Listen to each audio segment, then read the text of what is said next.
যারা একদম ছোট কচিকাঁচা তাদের ড্রয়িং শেখানোর জন্য এই এই পদ্ধতিতেও আপনারা উপলব্ধি করতে পারেন। ইতিমধ্যে বেশ কয়েকটা ভিডিও দিয়েছি। এইভাবে সোজা লাইন দিয়ে দুটো পয়েন্ট করে দেবেন, সোজা লাইন দেবে, তারপরে ইউর মতো করে ইউটাকেই উল্টিয়ে দিয়ে এইভাবে বড় করে এঁকে আমরা কাপ ড্রয়িং করতে পারি। আরেকটা দেখাচ্ছি, এরকম পাতা ভর্তি করে এরকম দাগ দিয়ে দেবেন আর বলবেন যে ইউ লেখো, বড় করে ইউ লেখো।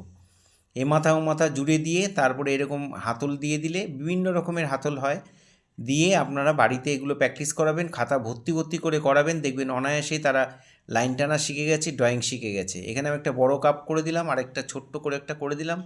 হাতলগুলো বিভিন্ন ডিজাইনের দিয়েছি। এরকম যদি ওরা এত ডিজাইন না পারে, প্লেন যেটা আছে সবথেকে সহজ যেটা সেটা করিয়ে দেবেন। এই বড় কাপটার মধ্যে একটু ফুল এঁকে দিলাম, একটু ডিজাইন করে দিলাম। এভাবে যারা পারবে তারা করবে, যারা পারবে না প্লেন করে রাখবে। এটার মধ্যেও কাপের মধ্যে দুটো ডিজাইন দিয়ে দিলাম। এবার বিভিন্ন কাপের মধ্যে আমি বিভিন্ন রকমের কালার দাগিয়েছি। এইভাবেই কালার দাগিয়ে দেবেন বাচ্চাদের, এবং তারা দেখে দেখে ভরাট করবে, কালার করবে।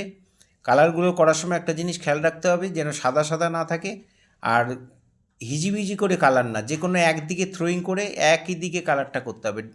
সোজাসুজি করলে সোজাসুজি, বাঁকা করলে বাঁকা, এবং সমান করে ভরাট করতে হবে। ছবির মধ্যে যেন সাদা সাদা না থাকে। যেখানে যে কালার দাগিয়ে দেবেন তাদের বলবেন, এবং কালারগুলো নাম পরিচয় তাদের মানে নামগুলো বলে বলে কালারগুলোকে সঙ্গে তাদের পরিচয় করাবেন। কোনটা কী কালার বাচ্চারা যদি মনে রাখতে পারে তাহলে অনেকটা তারা শিখে যাবে। এইভাবে বাড়িতে যদি আপনারা প্র্যাকটিস করান তাহলে অনায়াসে যে কোনো বাচ্চা আস্তে আস্তে ডেভেলপ হবে। 2-2.5 বছর 3 বছরের বাচ্চারা এগুলো অবশ্যই করতে পারবে।